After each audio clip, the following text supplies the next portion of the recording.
Hi everybody, Golden Era Bookworm here, and today I have the great pleasure of interviewing Emmanuel, known as Hablapoz World on Instagram, who is a master posing coach. Emmanuel and I have long been chatting and talking about classical bodybuilding, and in this interview we discuss the potential of returning such ideals to modern bodybuilding, and look in depth into our experience with bodybuilding, and I hope that you enjoy this experience, which is truly about sharing our experiences. All right. Nice. Hi, man. I'm very good, thanks. Just had an important business meeting for my company, so I'm excited. How about you? Good. When did you have the meeting? This afternoon, I went to have a drink with a videographer, and that's a project that I'm on since a few months, and my community is asking me to do that. So I'm taking the challenge to bring the art to the world, you know, and our passion in the best way possible. Yeah, man. Yeah, I guess you want to start the interview then, or? Yeah, I had a few questions for you actually, because you know we never talked like together before, and I was like amazed, like seeing your account since a few years. I think it's more than 2-3 years that I know you, and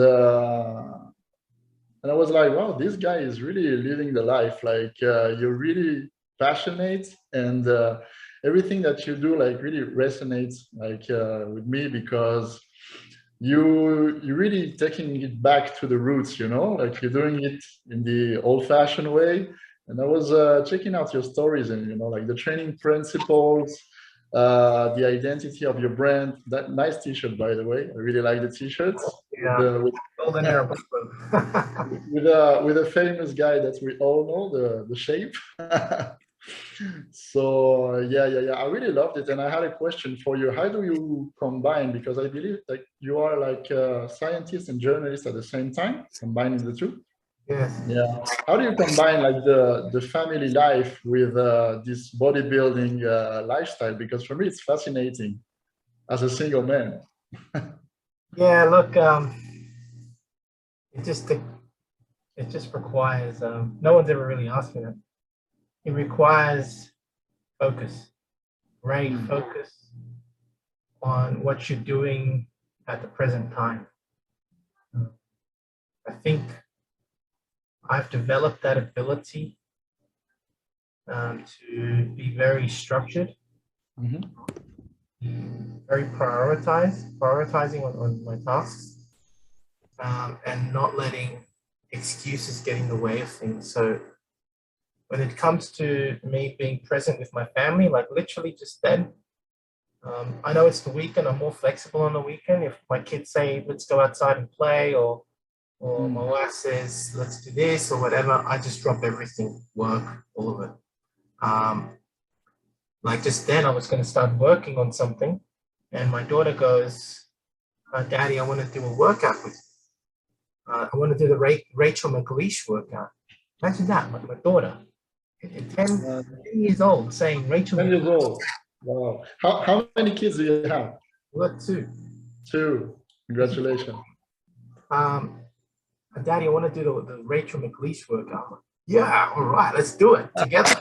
I already worked out in the morning. I'll do it again. So I did a Rachel McLeish workout out on the living room. And I was like, let's just do maybe like half of it, you know. And I went through half of it. And I think it's enough for today, don't you think? Because she's just starting out, you know. No, I want to do all of it. I'm like, all right. so yeah, I mean, and that's my point. Like, I think with family, it's I won't deny it's difficult. You know, being a scientist, like this week I had a 60 to 70 hour shift. Wow. You know, get up at 5:30, get to work at 6:30, work my ass off till like 5, leave, come home.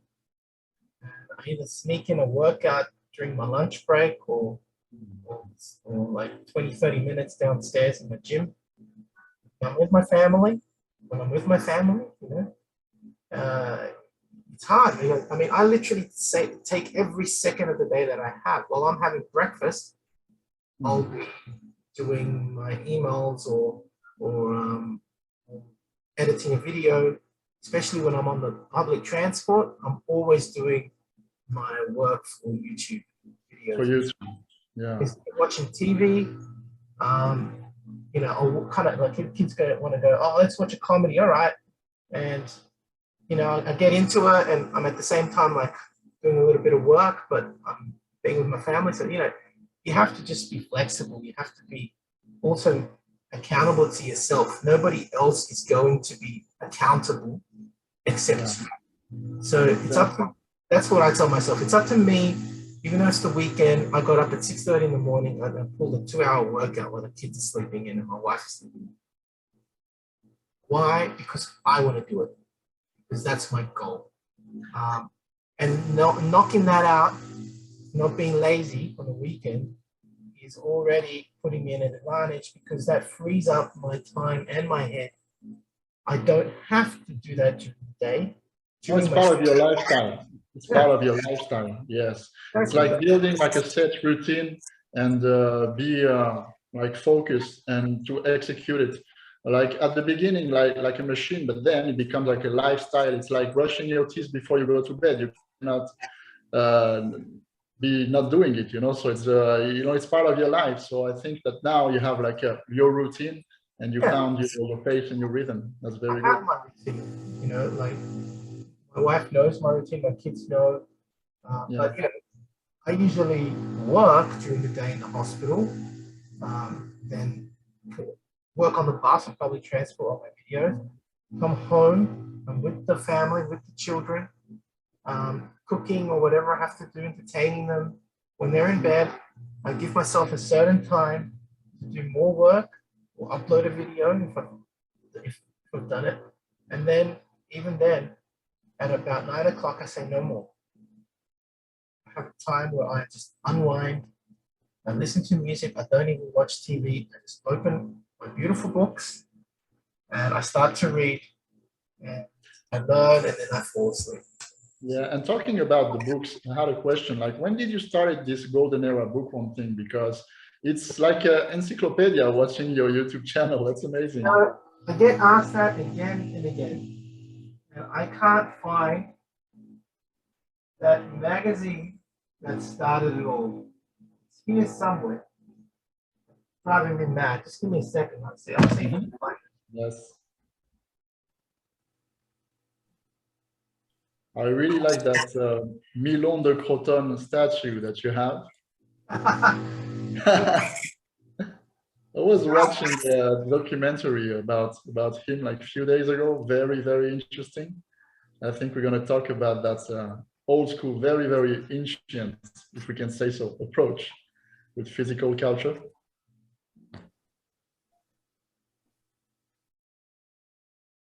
Found it. Driving me insane. I couldn't find it the other day. All right. Wow, that's vintage. This is the beginning. Amazing. This is the beginning. Okay. This is from the early 90s, if I'm referring to Arnold's look. Yeah, 1990 actually. It's a muscle and fitness special. And I'll tell you the story. How did all this start? It started with this magazine, and it's not even a magazine; it's a photocopy. Okay. I was at my friend's place. I just finished watching a string of Arnold films. Predator was one of the first Arnold films I ever watched, and Terminator and Terminator 2. And I was hooked on Arnold. Before it was Lou, as a kid, I used to run home from school and watch The Incredible Hulk on TV. Yes. And, Lou didn't really have the impact that Arnold had on TV. So when I first caught sight of Arnold on Predator, I was like, oh man, my biggest idols were Bruce Lee and Arnold. right? Don't talk about Bruce Lee with me because I'm a huge fan. Yeah. When I was like in my teen years, I was begging my parents, I want to join a gym. I want to do martial arts because I wanted to look like Arnold but move like Bruce Lee. You know? Nice combination. I had the whole thing in my. Yeah, I was more into the Jean-Claude Van Damme side of things. Yeah, well, same thing, you know, Jean-Claude, Sylvester Stallone, all these guys we all grew up with, you know. And anyway, so there I am at my friend's place, and he's got a stack of muscle mags lying next to his bed. And there's one of Arnold, this one, right? Wow. And I'm like, oh my God, I've got a muscle mag from Arnold. So they're watching, you know, illegal porn on the internet.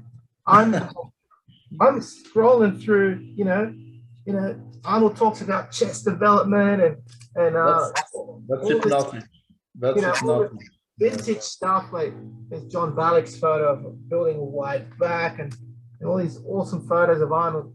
I'm like, oh my God. And I told the guy, my friend, do you mind if I borrow this magazine? I want to read it from cover to cover. He's like, sure, as long as you bring it back and you don't tear it.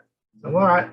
So I'm there at home studying every picture, remembering every word. I'm like, oh, the hell with this. I'm just going to go to the library and photocopy it. How old were you at that time? That's it. That's the copy. 14 years old. I was 14 years old. Wow. And at the time, because my parents had already given me dumbbells as a birthday present when I was 10 years old. What a present. Yeah, as a birthday present. I didn't know what to do with them.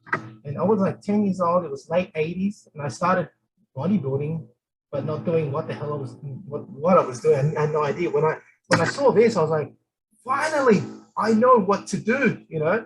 And that's how it started, you know? That's how bodybuilding started, and that's how this magazine collection started. And after that, I'd never known that there was muscle mags and that Arnold's methods were on the muscle mags, and I started collecting. I started collecting all the mags with Arnold on the cover, you know? And then, the collection started growing from there. I developed a big collection of mags from the 1990s and then from the 1980s. And it just kept growing and growing. Yeah, I think we lost the connection, like a few seconds. Yeah, I was just saying that's how it started, you know. I started with the Arnold mags, then I started collecting Muscle and Fitness, Flex, and getting more mags from the 80s. And then... So Arnold was your first favorite bodybuilder, right? Easy. But I was rather disappointed because even though I collected the mags and I did the programs, I remember there was one particular program being advertised. I did it too. I showed it to the gym and they were like, that's too long to train like that. Yeah. And I was using a program by Tom Platz called Big Beyond Belief. Okay, he developed that with, I think his name is Leo Costa. They were like training partners in the 90s, in the 80s and 90s. And I then tore my trapezius muscle on my right side. That was my first major injury, and it paralyzed my arm for 6 months. Wow, how did you do that? Through doing overtraining. Overtraining, like doing traps or like deadlifts or something like that? Not pull downs. Not pull downs. Oh. Beyond exhaustion to the literal point where my trapezius tore. You literally killed yourself. And I ended up with this enormous hematoma, which blocked the nerve and shut down my arm completely. Wow. Because it shuts it here, because the cervical spine is where all the nerves radiate out from. I saw an osteopath who then recommended swimming. And to cut a long story short, within a year, I was fixed and I gave up bodybuilding then, but I still collected mags. And then I read work from Stuart McRobert, and I bought his book called Beyond Brawn. Which, wow, I love the cover. The cover is totally my style. You know my style, huh? I love it. The drawing is amazing. This is the book I would say that changed my life. Because, really? it because this magazine was talking about the 20 rep squat. It was completely dedicated on the 20 rep squat. It was a flex magazine for hard gainers. It said hard gainer special. And I bought it. I was like, yeah, here's another mag. It's probably going to talk about Mr. Olympia routines that are for drug users. And I was like completely disillusioned at that point. But I grabbed it and started reading it at the newsagent. I was like, hang on. This guy's talking about routines I've never heard of. Abbreviated training? What's that? Let's give it a try. What's the 5x5? Who's Reg Park? Who's Steve Reeves? Why is this guy talking about the 1950s? Before steroids. And then the idea came to me. Before steroids. They must have done, there must have been some decent bodybuilders before steroids. Grabbed the book, in essence. I started reading Stuart McRoberts' information and magazine, Hard Gainer, that talks about Marvin Eder, Reg Park, John Grimmick, everybody. And this is the product of them. Wow. I was obsessed in collecting all the information from the pre-steroid era. And I just kept collecting. I guess you went to the right school, as we say in French. Like, there's no better school than the old school, actually. There's only one school, we know that. They call it old school, new school, whatever. But for me, like, if we refer to the very beginning of our discipline, I always like to link it to the ancient Greece, because I'm a huge fan of ancient Greece. And it's not only the way the athletes were training, but also the way they were presenting themselves, like with very dramatic attitude, with a lot of charisma and attention to details, and basically like really taking care of their symmetry and building like something that would be,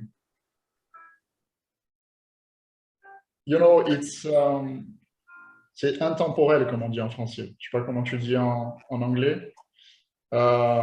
It's something that will never die, because and the ages. Exactly. And I really like this logic, because when you're keeping like human proportions, like this morning I was watching Steve Reeves' interview, and he was saying, like, basically when your bicep is bigger than your head, you're absolutely destroying all the the beautiful lines of your body. Of course, you have an ideal in mind, but you need to always keep in mind that your development needs to stay elegant, sculptural, and appealing to the eye. And I think that at that time they were very linked to the art thing. And most of the bodybuilders, to not saying like all of them, they had a lot of culture, personal culture, general culture. And I think this is the main problem nowadays. Like, bodybuilders are not, they don't have, the culture of the sport inside of them. Like, not really. They know the, the big lines, but they don't know like really the roots. And if you don't know like the roots of your discipline, how can you practice it in the best way possible, So for me, it's very important to always come back to the ancient roots and say, okay, what am I doing? Am I on the right path? And then adjust, like a sculptor, adjust his hands on the stone. That's basically the idea. Yeah, I agree. I mean, going on that, I think that the natural path almost guarantees that, because you can't fool or force the body into a monstrosity by keeping yourself in it as a natural. That's why initially when I found out about all the Olympia routines and I was angry with my injury, I gave up bodybuilding. But when I rediscovered it in its pure essence, pre-steroid era, and saw the beauty, the Herculean power, the physiques don't just speak strength, virility, and health. They speak intelligence. There is an intelligence involved there, and I say that truthfully, because these guys were pioneers. We are simply copying what they did. We Exactly. stand on their shoulders. They invented this stuff. They must have had some form of superior intellect to be able to connect with their own bodies and instinctively understand what is required. This is something that has been completely lost in this time because we live in a culture that relies heavily on drugs and on everything being fast. There is no reflection, there is no meditation, there is no intellect. That is completely been disconnected from this art form to a point where it's become results as fast and as big as humanly possible. I pay for it and I get it. It's like a service, right? It's not a process anymore. It's just, I want it and I'll do anything to get it. And that's not cultivation. That doesn't build up your intellect, your discipline, or your resilience or anything. It's the self-destructive is what I see. So a complete 180-degree turn from what it used to be. It's just night and day. When I talk to the physical culturists and bodybuilders from the past, you can feel and hear, like you hear their words, but you feel the passion as they talk. You also hear their intelligence. And I hate to bring this up. I've been reflecting a lot about what's been happening recently with a very recent celebrity called a bodybuilding celebrity, Callum von Moger. Yes, I saw it. I had the why not the fortune of meeting him in Australia. Yeah, me too. Me too.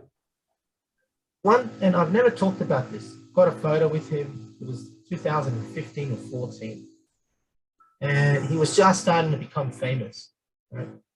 We were in an Australian expo, a fitness expo, and he was there. Big announcement, Callum von Moger's coming. So I line up. The line wasn't that big. And I met him and I'm like, oh yeah, so you'll have Callum von Moger. And I asked him some questions, do you powerlift or is it just bodybuilding, blah, blah, blah. And after I interrogated him, one thing struck me was when I spoke to him, I felt that he wasn't an intelligent person, one. And two, I left and I thought, I hate to say this, I thought immediately, this guy's not going to make it. And I say that because I saw him stressing. I never talked about this, but when I was up, he just went like this. Man, I'm like, what's up, man? You okay? And he's like, I actually said that to him. He's like, yeah, man. He swears a lot. He goes, look at the line, man. Christ, I don't know how much more I can do this. He actually said that.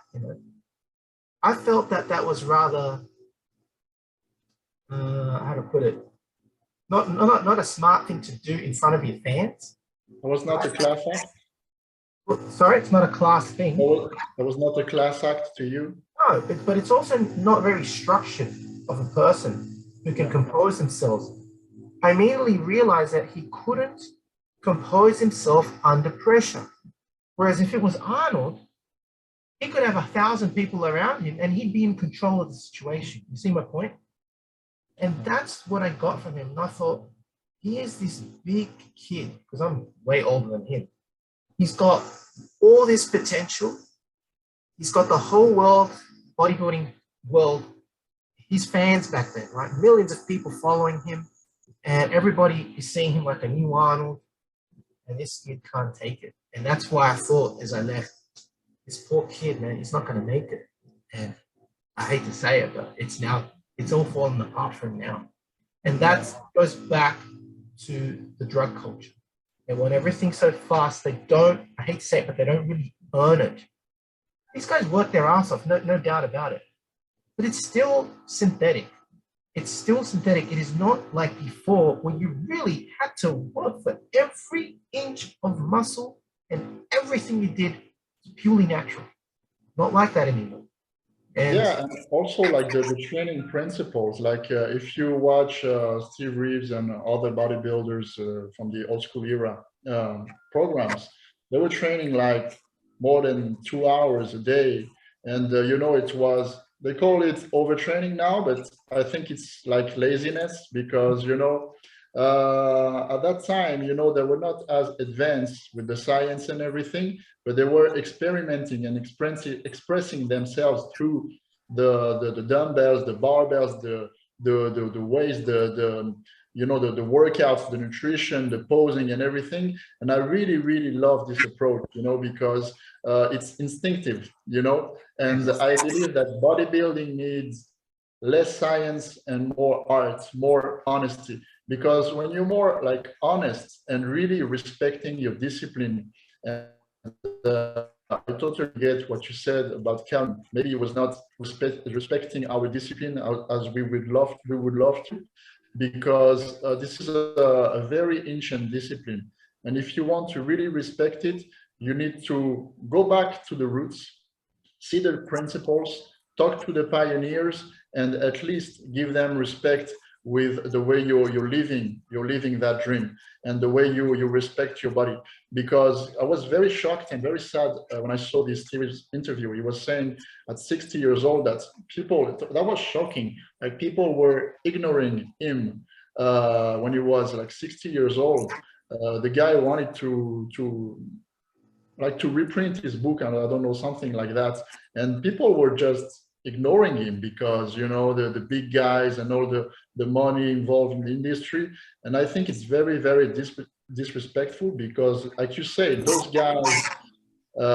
guys created something and they did it like very, very, very well. They are role models for us. And can I ask who was this bodybuilder? Excuse me? Who was this bodybuilder? Steve Reeves, when he wanted to reprint his book, when he was like 60 years old, everybody was ignoring him, and he didn't get the respect that he deserved. Yeah. So that was very sad, and it shows that the lack of culture and the lack of respect of modern society, who doesn't really get, you know, when you scroll on Instagram, you see what gets the reward, and it's very, very sad.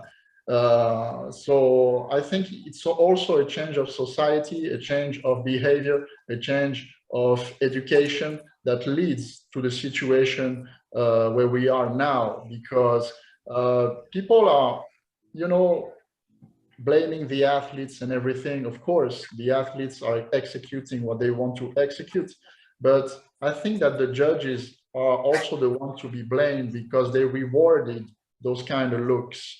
And when you reward someone with a big waist and boulder shoulder and posing is okay, but nothing crazy, nothing emotional, and he wins the competition, of course, you're going to set the standard for the years to come.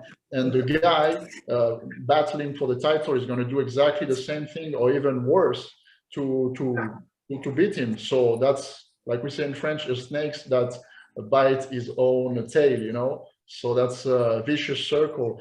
And I think that people like you, there's a lot of people now in Europe and all over the world, not as much as we would love to, but promoting that kind of idea, that artistic expression of the discipline of physical culture, because I like to call it physical culture more than bodybuilding.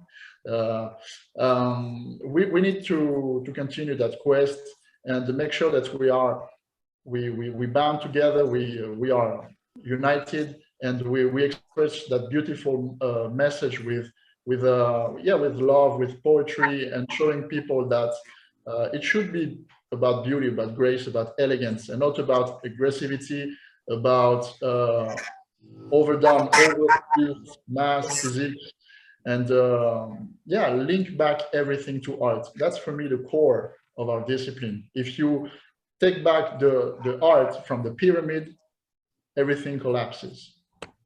That's true to a certain point. And I think this is where bodybuilding split from the art.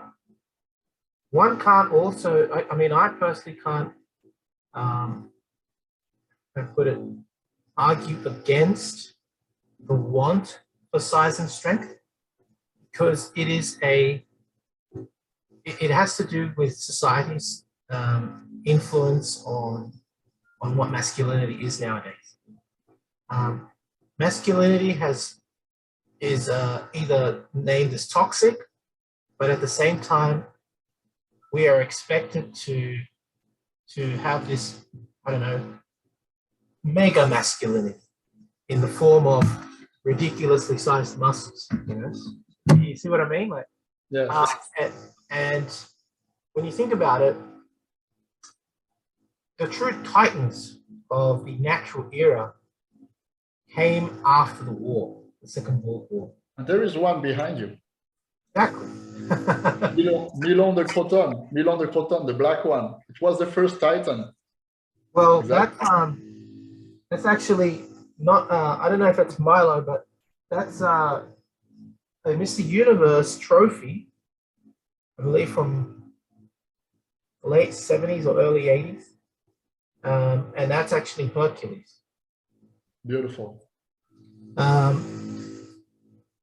But that's a great example. You've got David on one end. Of course, the Michelangelo. Yes. I did this pose on stage, by the way. It was amazing. The Apollo, which is one end, classical, artistic. Yes. Then you've got the mass, the strength, the size, Hercules, right? Yes. And both parallels have always existed from ancient times. It's proof, right? Yes. This want and need is now exploded in this day and age to a point where synthetics have obviously allowed that to occur in a faster than ever rate than normal, right? And I go back to society because society has pushed this forward, I believe personally. And it goes back to what you were saying, that one shouldn't disconnect it to art. I agree with that. But what I'm saying is that I can't expect everybody to want to look like Michelangelo. Some people want to look like Hercules. Enormous. Yeah, of course. You choose what you want. You choose the body type that you would like to develop, of course. Depending on your body type too, of course. You know? But always according to beauty, according to elegance, according to symmetry and proportion. And I mean, that's kind of where I want to go to. I think thin-boned people, if they're intelligent enough, will naturally incline themselves to an Apollo-like physique. Yeah, A more massive person may want to look like a Hercules. And maybe they don't want to do art, but they do want to show strength. And this is something that I've recently just realized. As the drug culture began to increase, you have the explosion of strength and numbers being pushed in the Olympic lifts, especially going up, right? Yeah. And then an alternate was later born in the late 90s, early 2000s, being CrossFit, right? Now, if I go all the way back to the beginning of all this, again, late 40s, mid to late 40s, you have the first Mr. Americas, 1938, Bert Goodrich, then 39, I forget who it was, and then 1940, 41 was John Glenn. John Grimek, yes.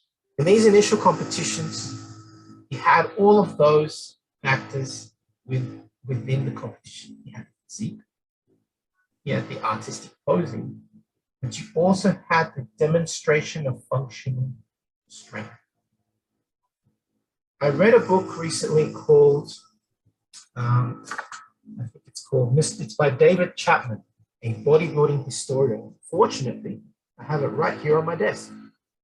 And it's got an image of, it's a perfect image actually. It's called Mr. America, the tragic history of a bodybuilding icon. Right? Beautiful. We see the physique, we see the art, and we see the functional strength. Steve here is posing as Disco Bolus, the famous functional muscle. Yes. And the book basically summarizes the history of the AAU Mr. America and how it evolved into adopting the drug culture and essentially going, how is it that we can go back? Well, there were three elements, which I just mentioned for the third time. You had physique, you had art, and functional strength being demonstrated.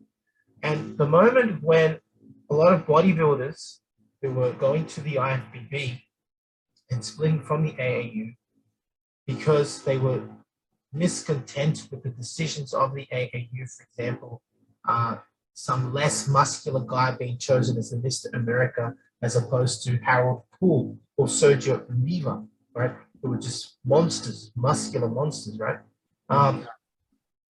They had no, they couldn't do these handstands. I mean, Sergio Oliva could do snatches and cleans. He was like almost a world record holder at the time. But the point is that at that point, when you had all of those categories making you a Mr. America, including the complexity of your skin, how clean shaven and haircut was, how well you spoke, your voice, your presentation, all of these things. Plastic beauty. Yeah. All of these things gone, and it became a must show. That's when steroids really took over. When those factors are removed, you basically strip the human being down to a mass of muscle. Yeah. That's it. Where is the rest of the human being? Where is the grace? Where is the intelligence? Where is the function? Where is it all? It's not a human anymore. And where is the unicity of the charisma? Because there is one thing also, if I would like to, I'd like to add something else to your 3 points. It's the unique style, you know, because everybody had like its unique style, its own charisma. Like when you see Steve Reeves, that's Steve Reeves. It gives me chills when I talk about that. You know, you can recognize him from a kilometer, you know. When you see Tom Platz, amazing. When you see Arnold, there's only one Arnold. You know, everybody had his own trademark.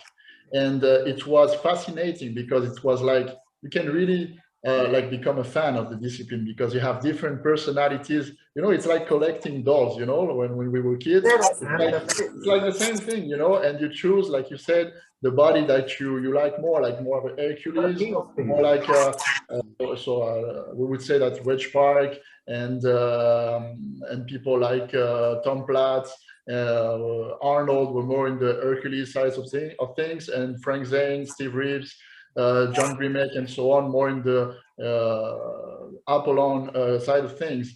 So this is what is lacking nowadays. There is good examples of people trying to make their own way. Like I really like Logan Franklin at the moment, but I think that people are afraid to show their personality and their unique style because this is not what is really rewarded nowadays. There is like criteria that didn't change since decades, and I don't like it. You know, now we need to. If we started with the classic physique, that's better than nothing. It's not perfect, as we all know, but it's better than nothing. That's good logic. But we would like to see like maybe new rules to come back a bit more to more vintage practice, like a different way of showing the physics and everything. And talking about like staying functional, there is a great example: charisma, posing, functional muscle, and unique personality nowadays that is Artemis Dolgin. Everybody is criticizing him, everybody is talking shit about him, but let me tell you, this guy has what it takes to promote it mainstream. He has like a huge charisma, beautiful lines, and very functional. He's an athlete, and as Steve Reeves was saying, we want an athletic muscle, athletic body, and we need those people to grow and to help us to make this like beautiful like it used to be. Yeah, I know what you're saying. Although I can't say. I mean, I was a fan of Artemis until recently. Yeah. because he has burnt a lot of people, at least from what I understand. I understand. I understand. But I know what you're saying.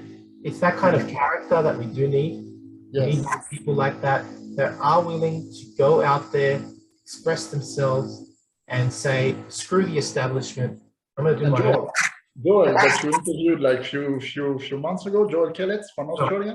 Amazing. Amazing. He's the same, like in that respect. He goes like, that's why I don't compete. I don't care anymore. Like he used to compete, but he used to get last place or God knows what. And he's like, the hell with them. They want certain things, and everybody just looks the same. It's true. Like what you talked about earlier, I refer us to the silhouette effect. The silhouettes, work on the silhouette. If you want to work what we call the symmetry in bodybuilding, work on the silhouettes, shoulders, waist, forearms, calves. That's it. But the point that you were talking about earlier about each person having a character. So we talked about three factors here: physique, art through posing and expression, functional strength. You've talked about as well the person's own personality. Yes. I mean, also, we can talk about the silhouette. Like, with all of that, when you combine all of that, and you look, if you just take all the lights off the person and put one light behind them, and you rewind the clock back to 1970, 1960, 1950, you see a silhouette, and you know instantly who that is. Exactly. And that is what was robbed. That's one of the things that was robbed from bodybuilding with the introduction of steroids. You can't really say, I mean, of course, you've got people like Hadi Chupan versus, God knows, I don't know, Big Ramy. You could probably differentiate them in a silhouette simply because of their height, right? There's a height difference there. But my point is I think you can recognize Big Ramy's quads as well. You understand my point? Yeah, of course. The silhouette effect is reduced with the abuse of steroids, because even if they don't have a bolder shoulder like Phil Heath or Kevin McVone, they'll inject themselves with synthol just to achieve that look. And that's the point I'm getting at. There is such strict criteria now and such high standards of getting ripped, of having the most ridiculously gargantuan muscles, that their own personal flaws, so to speak, or differences that make us unique are not celebrated anymore. That was what was celebrated. That's what was so unique about the 70s and 60s. That's why these people are timeless, because none of them was really perfect. They weren't all bloody clones like they are nowadays. They all were different. That's why you could go. I mean, who do you go today by? That's different. Like, sorry, but there's too much similarity, and you'll never have another Franco. You'll never have another Arnold. You never have another Frank, another Lou, another Larry, and you know their names just by their first name. That can't be done nowadays. But we don't want a new Arnold, a new Franco. We want a new one. You know, like a new personality. I don't see that. Yeah, exactly. I know what you mean. There is some examples, but like if we talk a little bit about, if we can say, modern bodybuilding in the classic physique category that we have now, I would be curious. I know that this is not like your favorite taste, but the people you like, I think, like I said, like Logan Franklin is doing an amazing job with his physique, with his presentation, and is really training his ass off, like promoting himself like it should be. And I really like it. I think that I have pros and cons against Terence Ruffin, because the problem with Terence is that, we were talking about that with a friend like a few days ago. The problem is that everybody wants to copy his style of posing, like, the dancing moves and everything, like a Kai Green kind of posing. But it shows once again that people, they don't want to express themselves like honestly. They're just copying. Like, forget about Terence. We want to see you. We want to see what you have in your heart. And this is what I do with my athletes on a daily basis, because I'm a posing coach. I always try to take like my virtual sync, if we can say so, go to the guts of the person and take back, you know, all the emotion and the personal joys and drama and everything combined into the pose, because it's not just doing the pose, but feeling the pose with your spirit. Because at the end of the day, spirit, the flesh without the spirit is nothing. We want everything combined, like the yin and the yang. And you like Bruce Lee, so I'm sure you understand that. Oh yeah, absolutely. I agree with you. If anything, if I follow anything nowadays, it is definitely classic physique. I can't back up what I just said if I'm talking about classic physique. I'm talking about open modern bodybuilding. You know, what is the mass monsters and all that. I mean, you can't really. I can't. If I was to put lights out, I have no idea who I'm looking at. I'm sorry, I have no idea. But yeah, you do with classic physique. I have to agree that the posing there has really improved. Yes, each of them are characters. Each of them have their own shape. You know, they've got their own look, and I actually see more of their own character being expressed in this division. Yeah. You actually do see that. You know, if you say Ruffin, you know who you're talking about. If you say Chris, you know who you're talking about. If you say Logan, and that's what I mean. Like, you don't really. That's what I mean. You could say that even for modern bodybuilding, Phil, Rami. Yeah, you can name them by names, but will those names resonate and transcend through time? Yeah, that's my point. Larry, Reg, Reeves. You gotta just, when you think about that, we're talking. It's a different kind of charisma. It's a different kind of message you also get. Yes. These guys didn't just bodybuild, they did more than that. And that's why they will always be remembered. If we want the sport to continue, then we need characters like that that will transcend through time, that don't just do the sport for competing and just, I hate to say it, inject themselves and do whatever they're doing. There has to be more than that, you know, and unless they can be remembered for something significant that they do, whether it is their character, their charisma, or something else, they will be forgotten. And this is why when you look through the 80s and the 90s, those names start decreasing. That memory starts decreasing, especially during the 2000s. I can barely remember who was there, you know, and that's the point. Like those, it's just, yeah, gone to such a different route that popularity isn't there anymore. Sure, more people might be practicing it because there's a greater population on the planet, but its presence, even on TV, it's not like it's shown on your regular news channels like it was shown back then. Now it's streamed specially for a special audience only.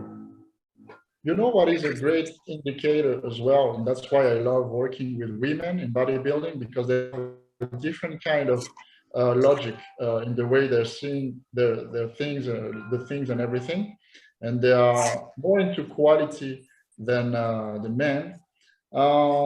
You lined up, like, for example, 10 men, open bodybuilding and classic physique and maybe golden era and silver era. I'm sure like 90% of the women are going to love the old school look and the beautiful lines and everything. And it sums up everything. It sums up everything because their eye is a fabulous indicator of quality. And I think, like, if we want to really change the things, I think that's something that would be good. Once again, it's only words, but I think that can be a good solution, is to, of course, change the judging panels and include like old school legends in the panels, but really like respect them and show them that we show them respect and that we care about everything that they did, and not just inviting them and not giving them the power to, you know, like to really vote and to really make a choice and to really choose someone that is going to represent bodybuilding for a year and more with amazing approach, you know. So I think like combining female bodybuilders from the 80s with old school legends in the old school panels, but also like maybe sending some bodybuilders to Greece with your encyclopedias and books, and you know, to come back to the culture thing in their mind, and then you create something, you know, like something different, maybe with the orchestra, everything, and changing the venues, because that's, you know, like the ugly venues, like we can store like a fucking plane inside the venue, and you know, we don't want that. We want like it used to be, like, you know, the Sydney Opera House and the orchestra and the violins. We need to change everything and to come back to something beautiful that creates emotions. If you wanted art, I give you the great competition. Eugene Sanya, 1901. 1901. Judges. An author, Sir Arthur Doyle, I think his name is, the author of Sherlock Holmes, was one judge. Eugene Sanya was another bodybuilder. And an artist, and I forgot his name now. Sir, I forget his name. Just reflect on this small panel and the wide scape of art that it actually covers. We're talking actual artist and sculptor, a bodybuilder, and an author. Right? Expression of words, expression of the soul, and the expression of art in physical form, whether it's art or bodybuilding. I mean, now we're seeing a different viewpoint, right? These guys have a different viewpoint. My personal reflection on all this is that a judging panel should reflect also what's going on in society, and therefore should have different peoples that are not related to sport, that are related to art, that are related to society. Yes, I agree. They will have a different perspective. And if art is truly, and I repeat this, if art is truly universal, they should all come to a similar conclusion. Of course. As to who has the most artistic and beautiful form and beautiful physique. Absolutely. That's a great idea. Because if you just put a bunch of people that like mass freaks, you're going to get a mass freak as a champion.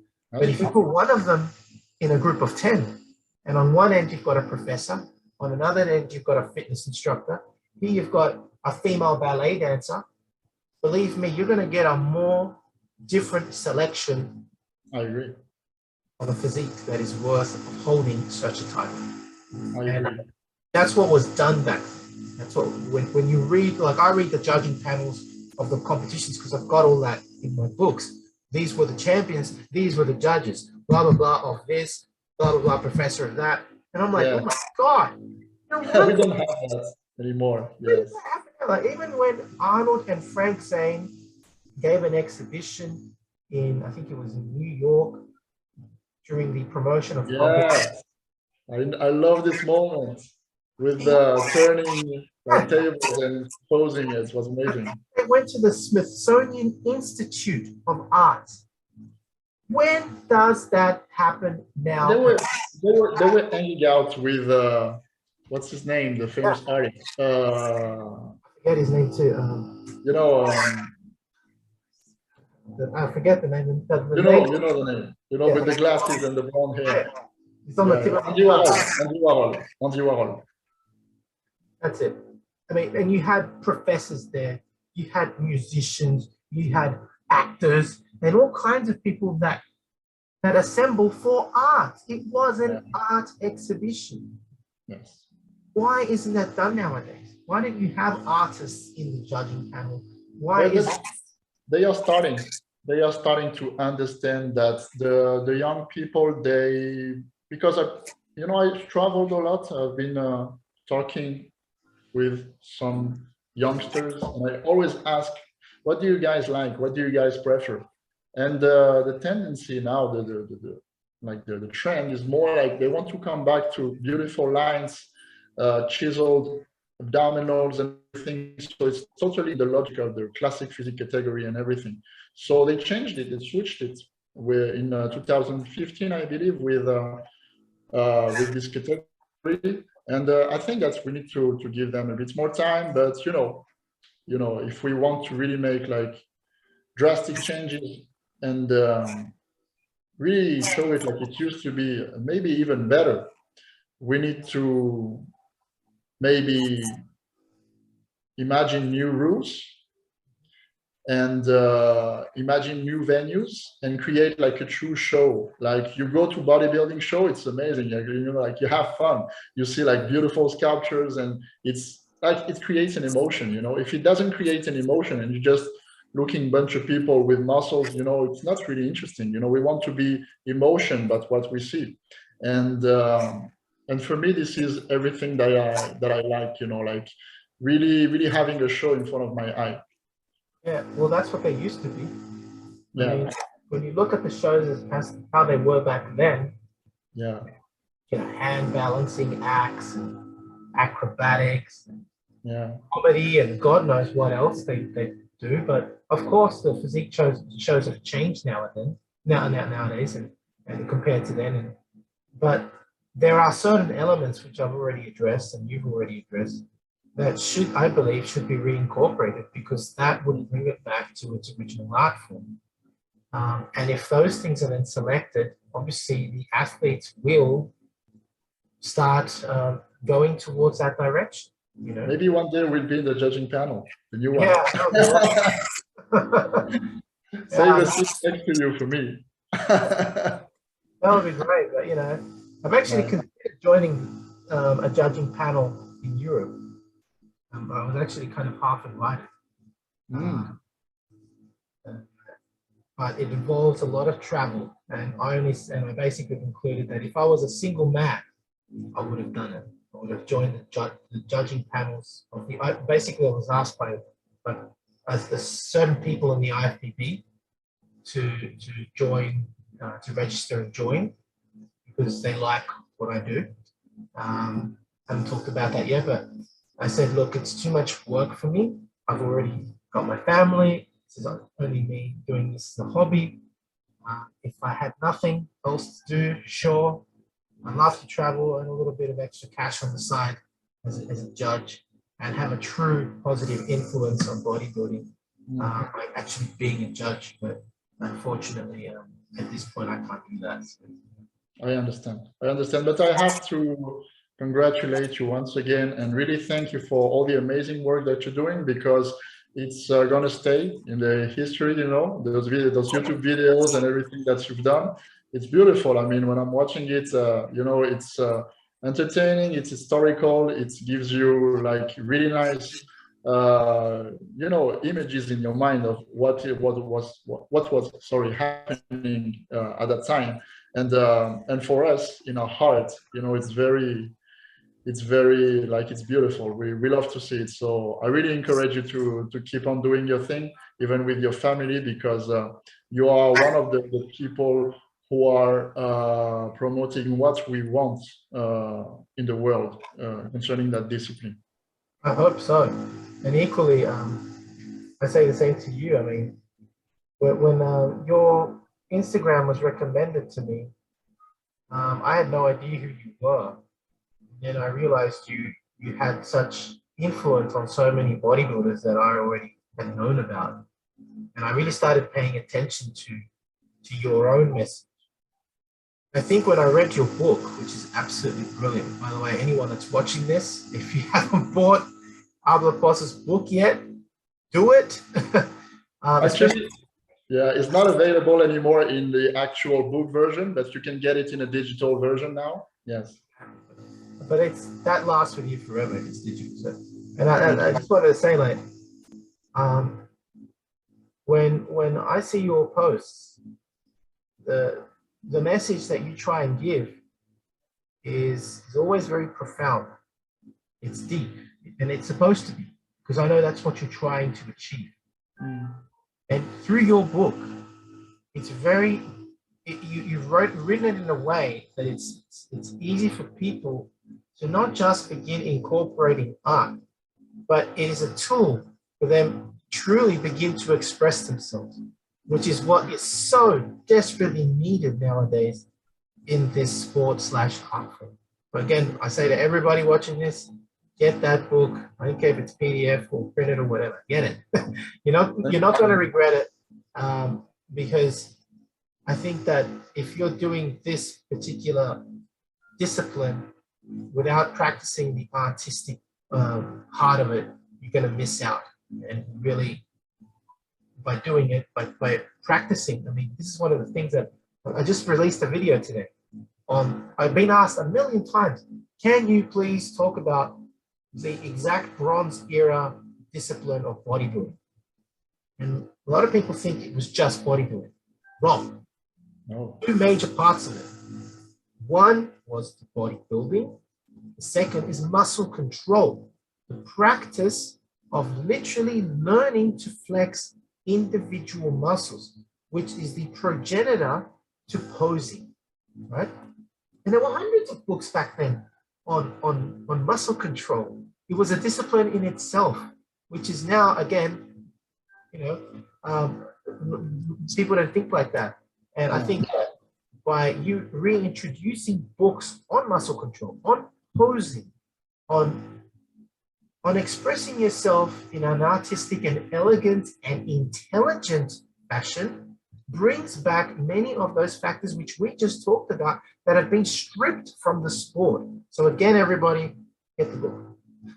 Thank you so much, my friend. Thank you so much. I wanted to add that, when I wrote this book, it took me it's not very long, it's like 80 pages, but it took me 3 years to finish it, just because I wanted to be in a specific state of mind when I was writing it, and to be very respecting the essence of the discipline, the ancient essence that is very, very important for me. I didn't want to write a technical book and only a technical book. Okay, place your feet like that, your fists like that, flex. This is not what I'm interested in. I wanted to bring more. I wanted to show with my personal journey, with my dramas and everything, and the story of the discipline, that it's not only posing, it's expressing yourself.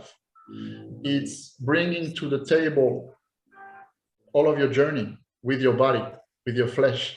And it is absolutely outstanding to do that. For me, that's the #1 discipline in the world, because that's fascinating. When I see bodybuilding, when I see physical culture, you know what I see in my mind?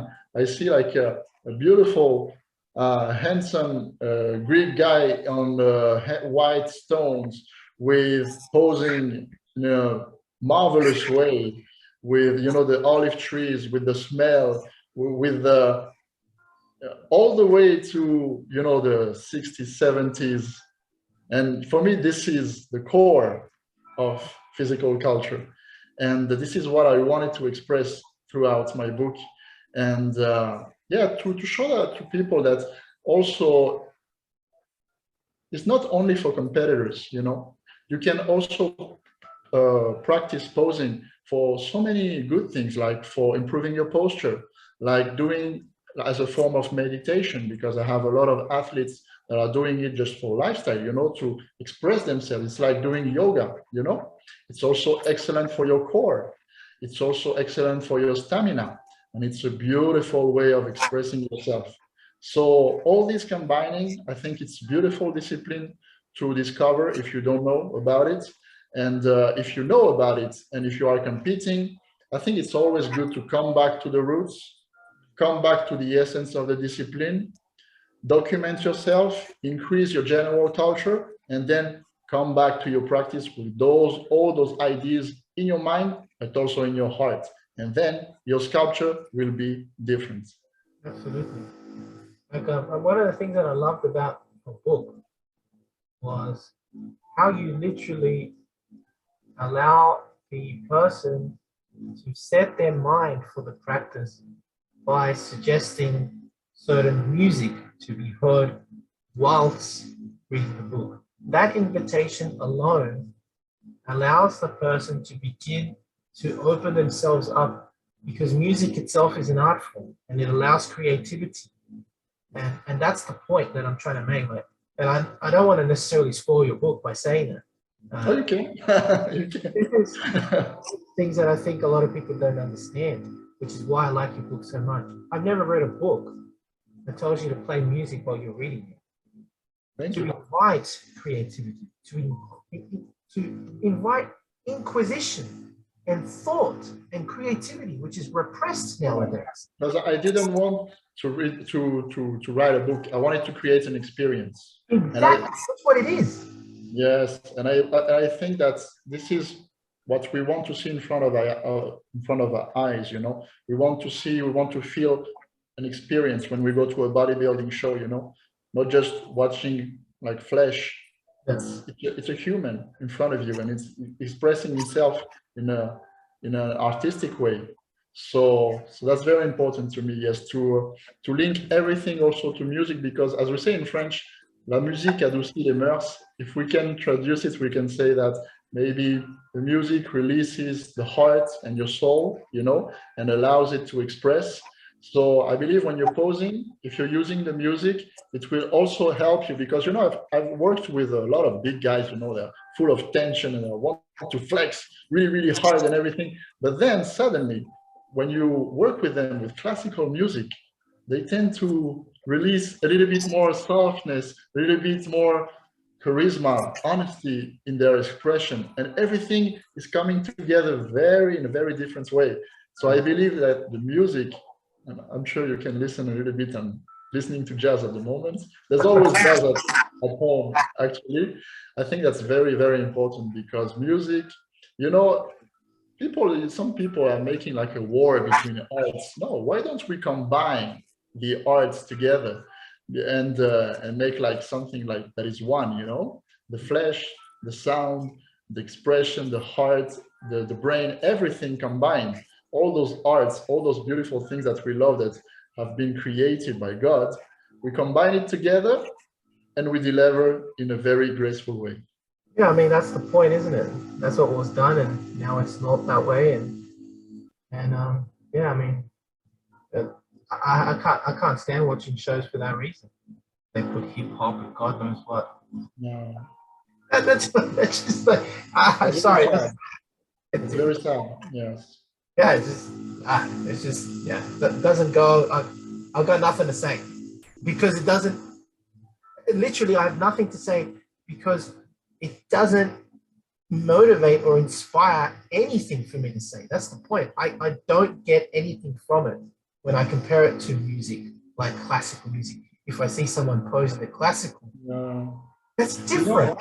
You know, I just to give you an image that everybody is going to understand easily. You know, posing with rap music in bodybuilding is like you get into a Ferrari and you see plastic seats. Such a pity, you know. Yeah, it is.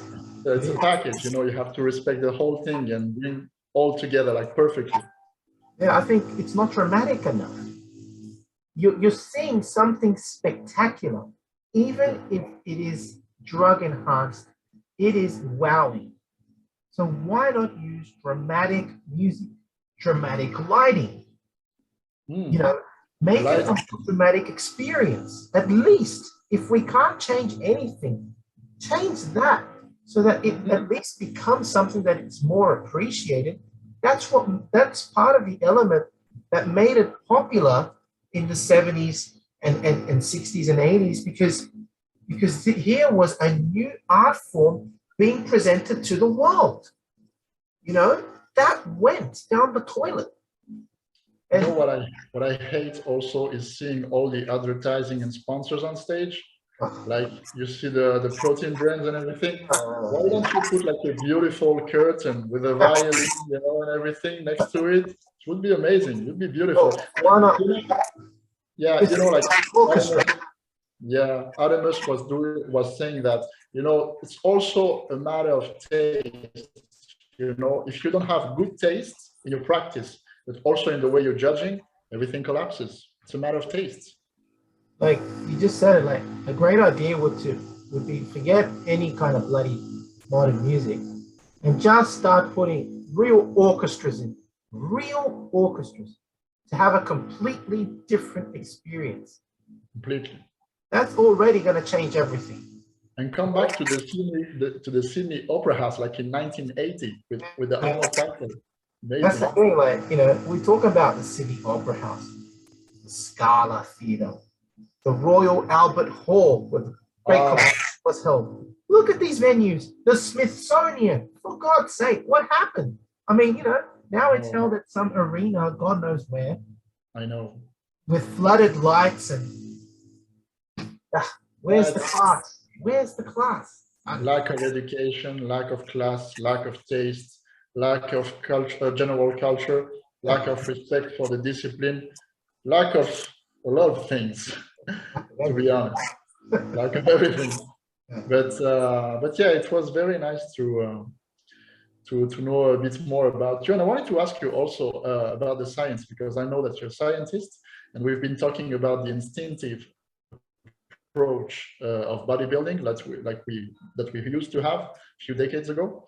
How do you implement and how do you maybe avoid the science thing into your practice of bodybuilding? Because it's very difficult to respect that instinctive approach, knowing that you're a scientist and that you want to, you know, measure everything. You know, it's well, this goes back to my idea of Hercules versus David. I think that if you want to look like Hercules, you need a more scientific approach, and I'll understand why, and I'll explain why. I think the Apollo approach, and this is my own personal experience speaking here, is if you want an Apollo physique, then you probably are satisfied with your skeletal structure as it is. Therefore, you simply build on that structure and go, okay, I'm satisfied with having this more athletic yet very symmetrical look. If you are not satisfied, like I never was with my, I used to weigh 65 kilos, and I go, look, I'm not happy with this physique. Therefore, I have to start from scratch. Once again. Yeah. I was just saying, like, my own example is that I never wanted like an Apollo physique. I wasn't happy with my skeletal structure. My genetics are terrible. My mom is 5'5". My dad is 5'6", and they're both really thin, right? I mean, I'm Peruvian, they are too, and we're known as being short and with not much muscle. You know, we're not like giant Germans or something, right? And so I told myself, no, I'm not satisfied with me being 65 kilos at 5'8" or 5'9", whatever I am. So I'm going to do what a lot of the Silver Era guys did. I want to be more massive. I want to be more Herculean. So I have big bones. You have a big bones, big structure. Yeah. Now I do. Yeah. Now I do. I used to be very thin. A lot of people dismiss what I say. But when I did the 20 rep squat based on Beyond Broad, I did this for 3 years. I need to buy this book. Sorry? I need to buy this book. Oh, it's a great book. I was accused of steroids in the gym. I went from 65 to 95 kilos in 3 years. And people, I've got all these stretch marks on my arms and shoulders, and people couldn't believe it. They literally called me a liar and everything. And I had that too when I got that physique. Yeah, I mean, well, there you go. Okay. Everybody was telling me, man, you're taking something. And I said, yes, broccoli. Well, I mean, I'm trying to answer what you just asked. So I think if you're trying to create a more massive structure, you need to develop strength. And this is where science comes in. You need to be more systematic. You need to have, and this is where I learned the double progressive system, which is an old school method where you, let's say, use a weight and you start off with a rep range of, let's say, 5 to 10 reps, whatever. Right? I'm selecting, let's say, 100 kilos for the bench. And because it's a moderate weight, I'm going to start with 5 reps. Then The next week, I increase it to 6 reps per set until I reach my target rep, which is 10 reps per set. Because the amount of work on the muscle has increased, on the muscle and on the joints that are connected to the structure, which is the bone, you have a total bodybuilding approach. Bodybuilding, not muscle building. Bodybuilding. Progressive overload. Yes. Yes. The structure is strengthened. The bone becomes denser. The joints become also more strong and therefore can support a greater amount of muscle mass. You've reached your target rep range. I increase the weight then when my rep range is reached, and then I drop the reps again. And I start the process again. So now I'm using 110 kilos with 5 reps because it's a higher stress on the joints and on the structure, on the muscle. I must decrease the workload, but I progressively increase it again. So what happens is you get double progression. Reps, weight, reps, weight. And eventually what you end up is with a more massive frame and muscle to go on that. You are asking how is it that you can avoid or use your scientific background to combine with bodybuilding, but still keep it artistic and instinctive? Yes. I think that there are phases. If you want just to develop your physique based on your current structure and you're happy with it, I think you could take a more instinctive approach. But if you want to develop a larger frame altogether and increase your mass like I did by 30 kilos, then you need a more systematic approach. Otherwise, my approach in the picture I showed you was totally different than yours because it was a smaller frame and I wanted to look like a sculpture, more like the David of Michelangelo. So my training and my nutrition was very, very, very instinctive because I was working with the mirror like a sculptor and I was adjusting the food and the training according to what I was saying. But as you said, you need to implement science if you want to get to the next level in terms of mass, because it involves, like the how many grams you eat, the calories and everything. And the training principles needs to be a bit more precise. But yeah, it suits you and it suits your genetics and your what you want to build and express with your physique. So I love it. It's the proof that you are showing your personality throughout your practice, and I love it. But again, I say that as a face. I don't consider myself having a beautiful physique at all. I consider myself still in a growing phase. And whilst I'm growing, I need to be systematic. Our body is programmed as when we are babies to grow into adults. There is a program. It is inherent, but there is a systematic program in our biology. Equally, I am extending this growth through science.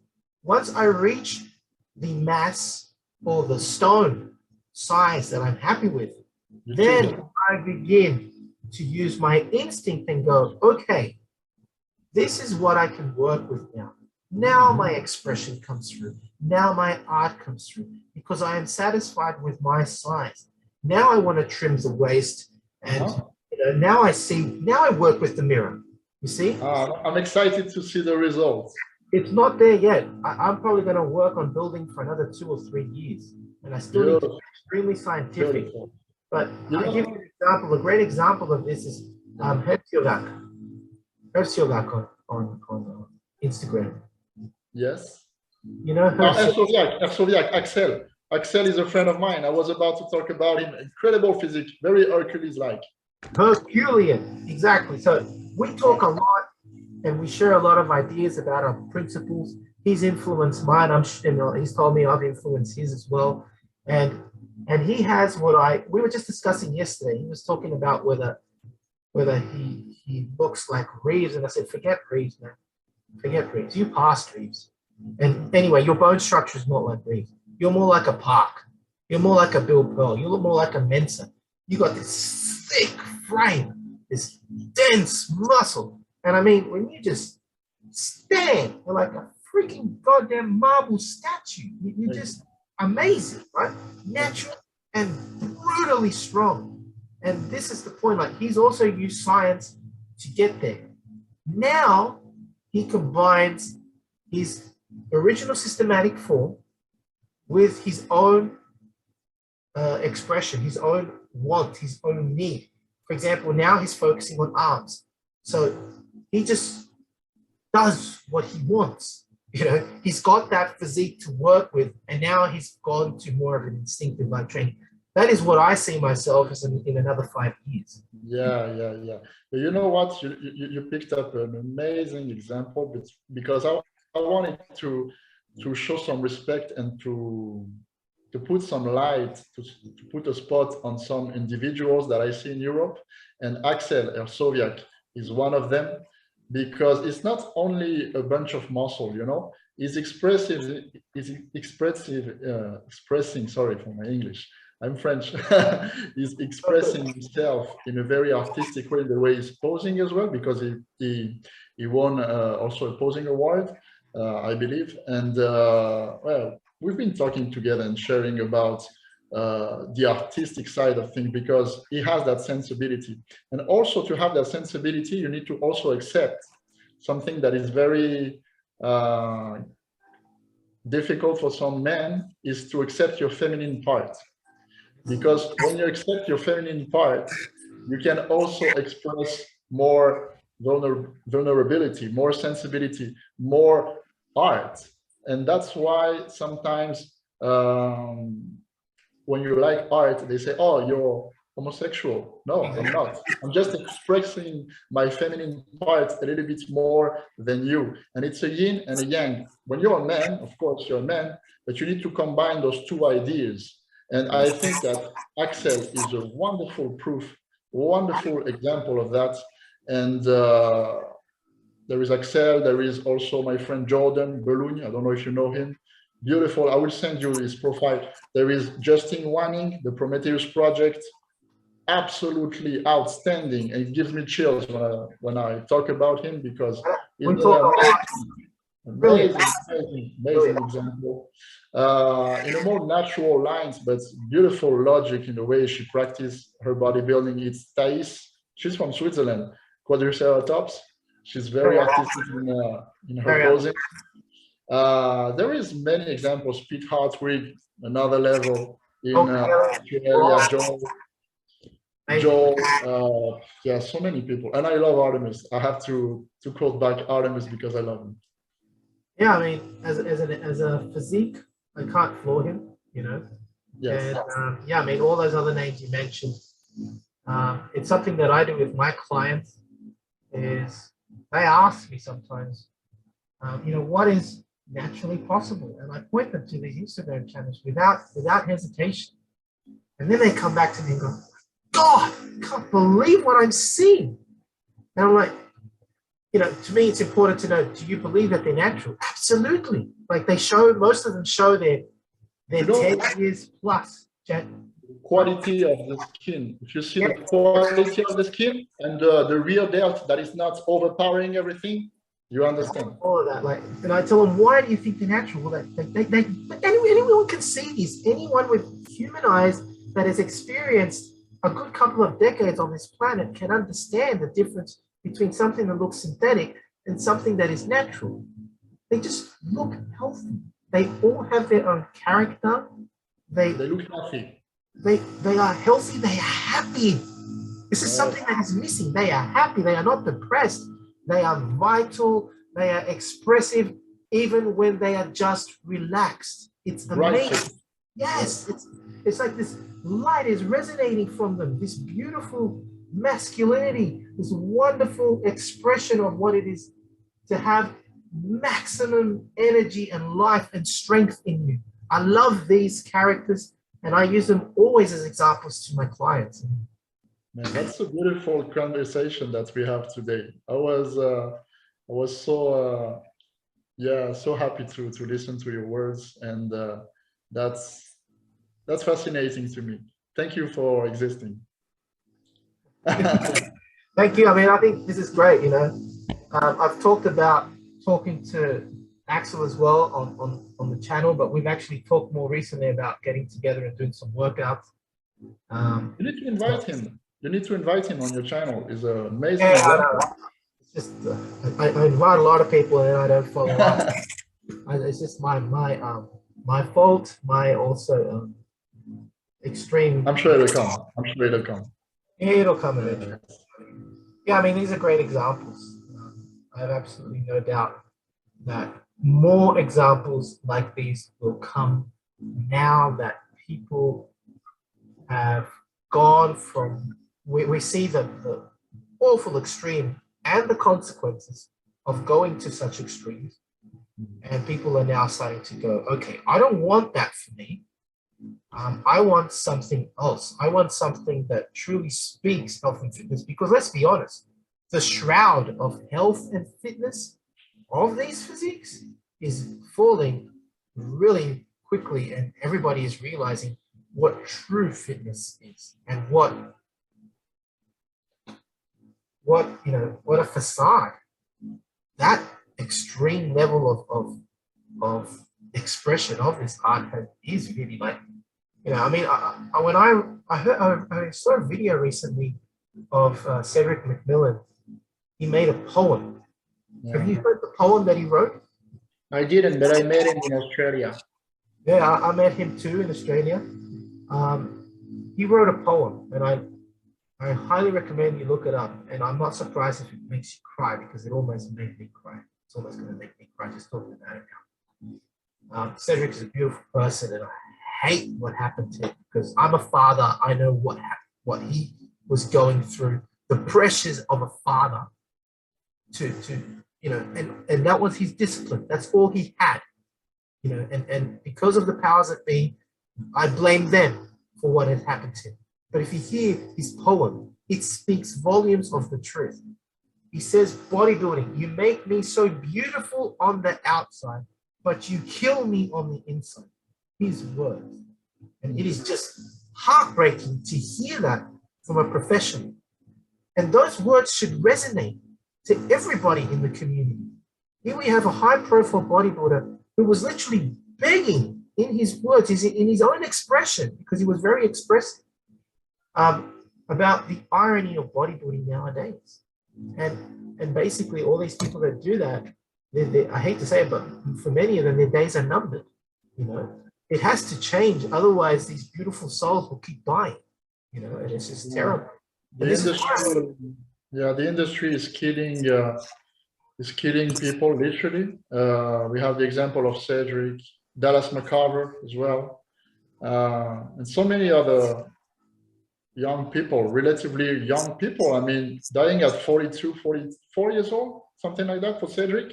It's 44. A complete 44. I'm turning 44 this year. That's why I related so much to this death. That's a disaster. That's a disaster. I thought to myself, like, God, my son is just turned 8. My daughter's about to turn 11. Yes. I can't fathom the effect that my death would have on them and my wife, but the tragedy of not being able to see your own children grow up. I mean, what the hell, And this is what's so terrible about that.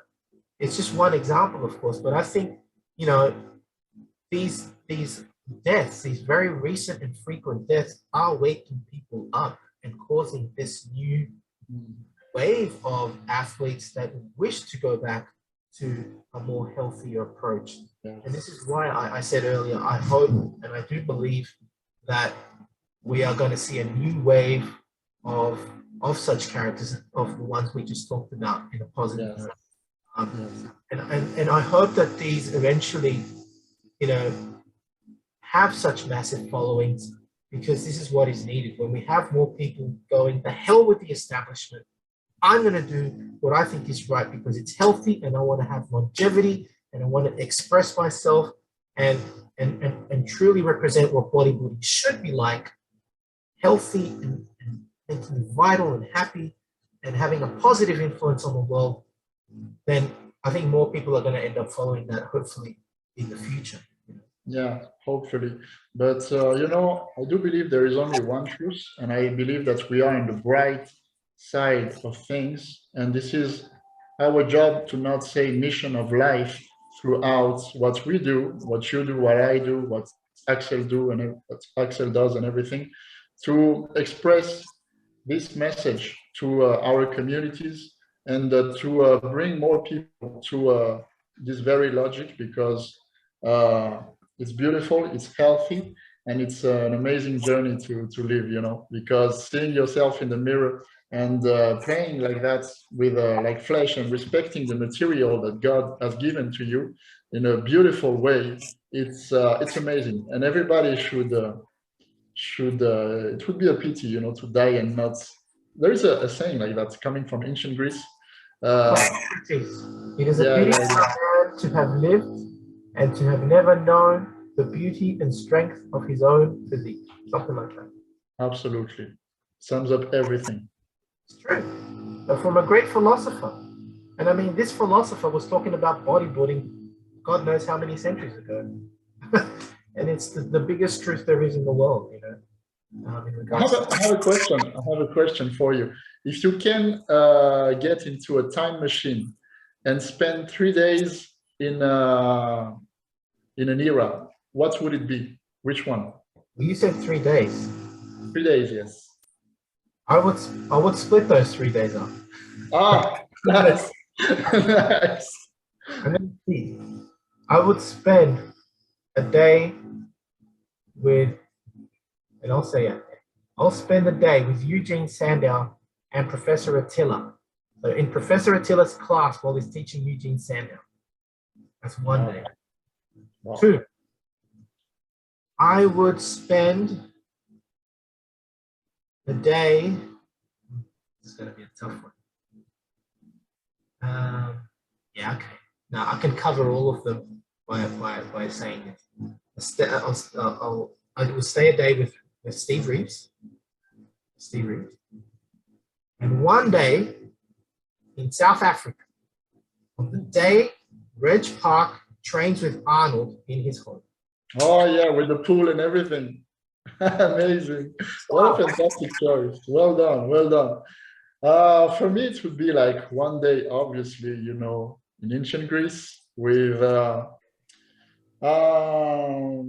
yeah, you know, like following the sculptors and like feeling the vibe, you know, and like going to the roots of bodybuilding and maybe assisting to like attending to the Olympic Games or something like that, but really into, you know, the brutal and rough and purest form of physical culture. Like one day in ancient Greece, one day, I think it was in 1977 when Frank Zane did his retreat of 40 days in Palm Springs, like Jesus Christ in the desert, training 4 hours and posing in the desert of Palm Springs like a statue. It gives me chills when I talk about that. So one day with Frank Zane, prepping for the 77 Mr. Olympia. And last day, we're talking about bodybuilding related, of course. I would say, yes, 1980, a whole day following the Sydney Mr. Olympia 1980, the last title of Arnold Schwarzenegger. Awesome. Yes, yes, that's my choice. There's great choices there too. There's a lot to be said about our choices, isn't there? Yeah. And that just goes again to show about the popularity, about the intellect, about the opportunities that these events and times presented. You know, none of us chose the recent times because I don't. Again, there's not much interest there. Yeah, that's all I've got to say about that. But yeah, I think that's a pretty cool. Good question. Good question. It's funny. All right, man. Thank you so much for having me on your channel. It's an honor, you know, and a privilege always to talk to you. I have a lot of respect for what you do. It's been 100 minutes. But we've been talking for 5. Yeah, it's like half an hour for me. It's crazy. We could go forever, but yeah, I hope this is not the only time we do this. I really hope that we can reconnect, but you've really now motivated me to get in touch with Axel and with, I already did a video with Justin Joel. Oh, Justin, yeah, Justin running, yes. I'm supposed to have done one with Pete already. We agreed on it, but it never happened. I know Wesley Vizers agreed. I need to catch up with him. I love Wesley. Hey, he's awesome too. Really nice guy. Peter Molnar as well was supposed to be on the channel. Yes. He's a good one. Historic. Spoiler alert for everybody listening. Elaine Lelane. Jack LaLanne's wife. Jack LaLanne's wife. She's still alive, and we're doing a video together, an interview. Beautiful. Absolute honor of being able to interview she and Jack were the original physical instructors that started like that kind of movement back then. I mean, you got Eugene Sandow as a personal trainer and starting gyms, but then in the 40s and 50s, it was LaLanne. The name was LaLanne. They started. We'll watch this video with a lot of attention. Yeah, I mean, they did the TV shows back then, the first, fitness TV shows and all these courses and stuff. I mean, the guy was a true revolutionary. And Yes. I just can't wait till I do the interview with LaLanne. It's going to be truly, truly historic, at least for me. Like, it's an absolute honor. Well, congratulations for having her on your show. Oh, yeah. Well, not yet. I hope that it's soon. So I'm still working out on the time. Nice. Beautiful. Well, thank you very much. Thank you very much, Carlos, for everything that you do. And once again, for people watching this channel, you can also follow Carlos on Golden Era Bookworm on Instagram, and always posting beautiful stuff. And his YouTube channel is amazing and very, very, very, very useful. It's a piece of history for all the bodybuilding enthusiasts. Yes, thank you. That's true. I mean, I was even honored by Rough Diesel when Terence Ruffin, when I interviewed him, that he told me that he watches all my videos. What? But to me, that struck me. To me, that meant that if I can reach professional bodybuilders, especially in the classic physique, I know I'm doing something. I know I'm having an influence there too. That to me means a lot. I mean, of course, I love it when I hear that fans are happy, but when I do this stuff and I can hear that such high-tier professionals are listening, that to me means a lot. Equally, I got the same from CT Fletcher, and who apparently has been a fan since the beginning of the channel. I didn't even know it. Other people like that. So, thanks again as well. Thank you. It's an honor. Equally, people that follow me, remember that I only talk about bodybuilding and the methods of the past. I also would say you should definitely follow Hablapoz. It's on Instagram. So my new account, because I lost my previous one, is Hablapoz World, Hablapoz World. You have it written on my Zoom actually. Yeah, Hablapoz World. Yes.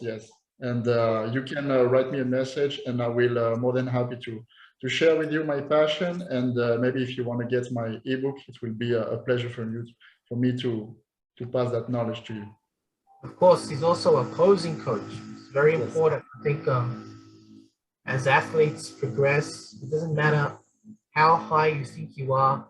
I think personally that even, like when you look at even the highest athletes, they all have a mentor. Everybody has a mentor. Everybody's always learning. And I think that in that regard, he's a great posing teacher. And there's a lot that you can learn from him, not just posing, because posing is just a word. It is a complete different practice and expression, and highly recommended. I've done one of his online classes. That was awesome. I still remember. I still practice what I learned. And I mean, from that snippet I learned, I understood the depth of knowledge that you have in this side of discipline. So again, follow him on Instagram, and you can book him, I think, for posing coaching as well. And yes, I do posing coaching for amateurs and professionals all over the world. I worked with many amateurs, but also some professionals, but soon to be professionals as well, like Liam Kelly, old member of the Golden Aesthetics team of Artemis Dorgan. I've worked with Jared Crew, which was competing actually in the Arnold in the classic physique category. Very artistic guy, and yeah, so many individuals like for lifestyle, but also competing. So if you want to improve and like give another touch to your posing presentation, you can contact me, and I'll be more than happy to transmit. I would say 20 years of knowledge being there and talking with the athletes and everything that I've learned throughout all those years. That's awesome. Yeah. I'll probably have to sign up myself. I've been thinking about it for a long time. I'm gonna talk about this as a separate thing, but yeah. All right, I'm gonna stop the recording now. But, yeah. It's been a great interview, but yeah, I guess we can continue with another interview in the future if you like. Yeah, that'll be yeah, with great pleasure. You know that. Awesome then. Okay, well, thanks very much again, and we'll talk again soon. Thank you. See you soon. Thank you, man. So that was Emmanuel from Hablapoz World, and you can find him on Instagram for posing coaching. I know I am looking for instruction from Emmanuel in the near future. Also, he has an excellent posing ebook available. I've read it. I've actually reviewed it on this channel too. You can find out more by getting in touch with him. If you have enjoyed the video, please give the video a like, subscribe to this channel if you haven't done so yet, and Emmanuel's of course, and leave your comments and click the bell button to be notified of future videos. That's it from me. This is the Golden Era Bookworm saying bye for now. As a natural bodybuilder, it is imperative to know your own testosterone levels, as they are a reflection of the anabolic environment created by your diet and training. I would highly recommend using the male hormone test kit from Let's Get Checked, and make sure you use my code GOLDEN30 for a 30% discount. Again, the advantage of checking yourself regularly is that you will know how well your body is anabolically primed to put on the much desired muscle you are working for. Now, if you're interested in learning more about Vince Gironda's approach to bodybuilding, his principles, and all these tips of wisdom that he has, I mean, there's so much stuff that probably hasn't been proven by science, and it will take science to prove or disprove Vince. But to be honest, these 3 books, I believe, which I call the Classic Physique Bundle, are the best books that Vince ever came out with. And they, of course, are the Wild Physique, the Master Series, and the Pro Series. Have a look at it this way. The Wild Physique, I believe, is like the ABCs of Vince Gironda's principles to bodybuilding. He teaches you the exercises and his principles, but how do you put them together? Well, the Master Series is a 14-month program of using all of these principles, all of the diets that Vince came out with, all of the exercises, and believe me, it's a brilliant program. Many people have used it. I know personally a lot of bodybuilders that have actually used it and made fantastic results with it. And of course, the Pro Series was a book that he came out with later on, specially targeted for getting into competition. It's just these 3 books, as I call it, the Classic Physique Bundle, Vince's best work, and available, of course, at www.goldenerabookworm.com. Now, the Pro Series of Bodybuilding, which was targeted for professional bodybuilders, contains 6 programs, each of which go for 2 months each. So it's a whole year, again, in preparation for competition. Online training is now available, including my new program, Novice to Classic, a program geared towards beginners and novices looking at developing a classic physique, as well as Classic Cut, geared at those who wish to lose weight and gain muscle fast. Details available at www.goldenerabookworm.com. Need a bodybuilding poster for your gym or office? Then check out Ironman Magazine archive.smugmug.com for the highest quality posters on the planet. Scroll through the galleries of all the legends, including greats such as Arnold, Frank Zane, Sergio Oliva, Serge Nubret, Tom Platz, and Larry Scott, and much more, and select your poster now. To support your favorite YouTube channel, please visit teespring.com/stores/goldenerabookworm for merchandise, including t-shirts, hoodies, face masks, phone cases, and much more. Once again at teespring.com/stores/goldenerabookworm. Become a patron at www.patreon.com/Golden Era Bookworm for hard to find books, scans of rare photos, and articles on the golden era of bodybuilding. I don't think that Bill Phillips looked at it as, I want to compete against them. I want to destroy them. If they pass legislation basically making any type of food supplement a prescription item, that would be the end, the death of the entire food supplement industry. In the 1960s, the sports supplement industry was barely emerging. I think the reason why Joe Weider was so successful was he had Arnold on his side. He wasn't selling supplements. He was in the dream business. Joe Weider was a marketing genius. People would say the promotions or the endorsements back then were cheesy. To me, it wasn't. I loved it. Fitness was taking off. You know, fitness became cool. You had a lot of readers that wanted to be like the stars that they idolized. Bill's strength is his marketing savvy. He's a marketing genius. Got it. It's only vitamin. The right of American citizens to have free access to dietary supplements of their choice. Consult your physician. You might as well consult the next guy you meet on the street. They don't know a damn thing about vitamins and nutrition. The dietary supplement industry became the #2 most regulated industry. Nuclear, dietary supplements, pharmaceutical. We're more regulated than drugs. They come in and you need to allow the FDA. They have jurisdiction. The enforcement is kind of the questionable side of it, and how do they really get a handle on this monster? A lot of people tell me that the dietary supplement industry is completely unregulated. It's the wild, wild west out there. It's a free-for-all. That could not be further from the truth. A dietary supplement is not allowed to have a side effect. I always say the pharmaceutical has to have a minimum of 100 side effects in order for it to be a drug. And now, it's a $40 billion industry and growing. That's the really interesting thing, is the cast of characters from the 80s, when it was kind of iffy, to now when it's a lot more legitimate.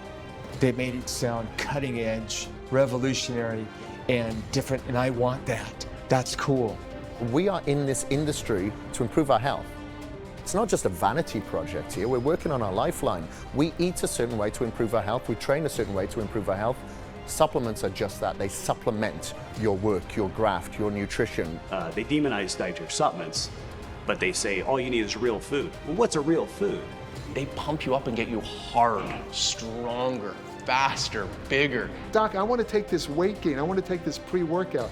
Doctor's, no way. That stuff, we don't know what's in that. It could be, no way. I'm not going to give you, it's going to kill the industry, bottom line. So I must have drank so much protein powder from age 15 to 18 that my head was going to explode. I believed in metrics so much that I would probably punch somebody in the face if they tried to take it away from me.